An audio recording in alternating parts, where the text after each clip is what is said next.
ఈనాడు ఆంధ్రజ్యోతి రాసిన పచ్చి అబద్ధపు మోసపూరిత విద్వేషపూరిత కథనాలు కొన్నిటిని తెలుసుకుందాం.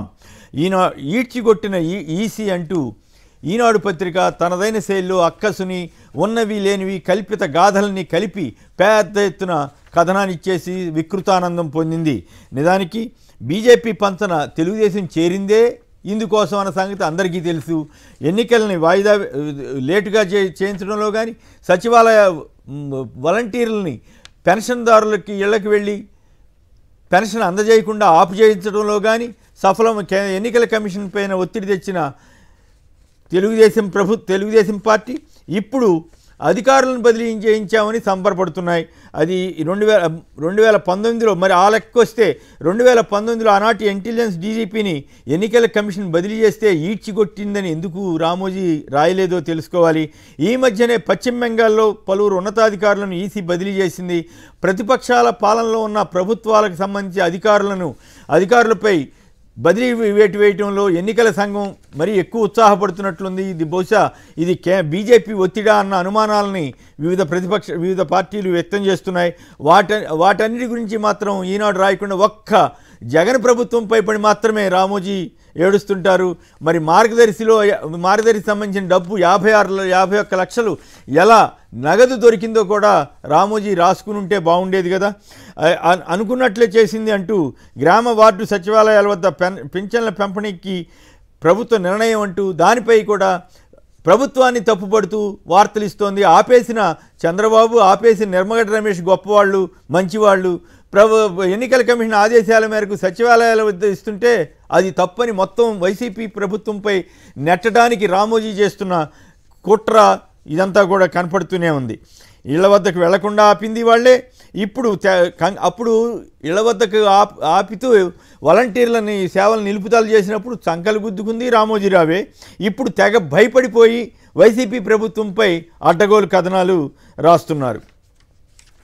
ఇక వైసీపీ ప్రభుత్వం రక్తంలో మునిగిపోయిందంటూ ఈ షర్మిల సునీతలు చేసే వార్తల్ని రోజు ఇక వేరే పని లేనట్టు, వేరే వార్తే లేనట్టు అచ్చంగా అదే పనిలో ఈనాడు ఆంధ్రజ్యోతి ఫస్ట్ పేజీలో పరిచి ప్రజల్ని మోసం చేయాలని ప్రయత్నిస్తున్నాయి.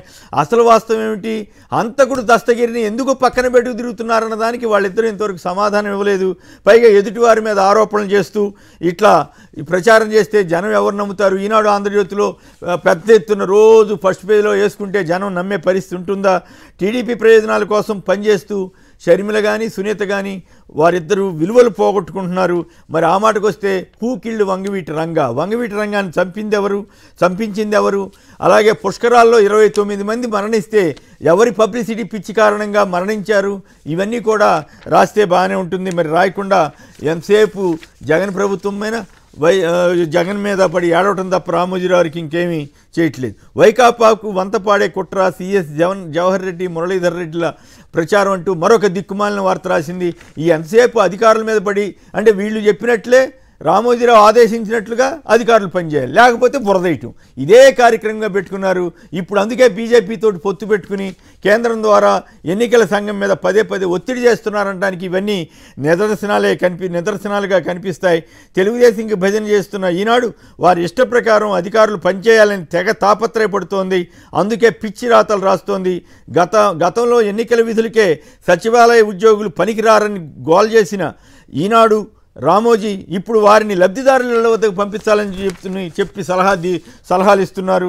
అంటే టీచర్లు ఎవరు వేరే పనులు చేయకూడదు, సచివాలయ ఉద్యోగులు మాత్రం తక్కువ ఎంతమంది ఉన్నా. అయితే ఒకే ఒక్క నిజం ఏంటంటే చంద్రబాబు గారు కానీ ఈనాడు రామోజీరావు కానీ రాధాకృష్ణ గారు కానీ ఒప్పుకుంది ఏంటంటే ఆంధ్రప్రదేశ్ ప్రభుత్వం ఒకే దెబ్బలో 1,50,000 మందికి ఉద్యోగాలు ఇచ్చాయన్న వాస్తవాన్ని మాత్రం ఒప్పుకుని ఏడుస్తానో లోపల బాధపడుతూనో ఇంతకాలం అసలేం ఒక్క ఉద్యోగం ఇవ్వలేదని చెబుతూ ప్రచారం చేసిన వీళ్ళు ఇవాళ 1,50,000 మందికి ఉద్యోగాలు ఇచ్చాయని చెప్పక తప్పని పరిస్థితి ఏర్పడింది.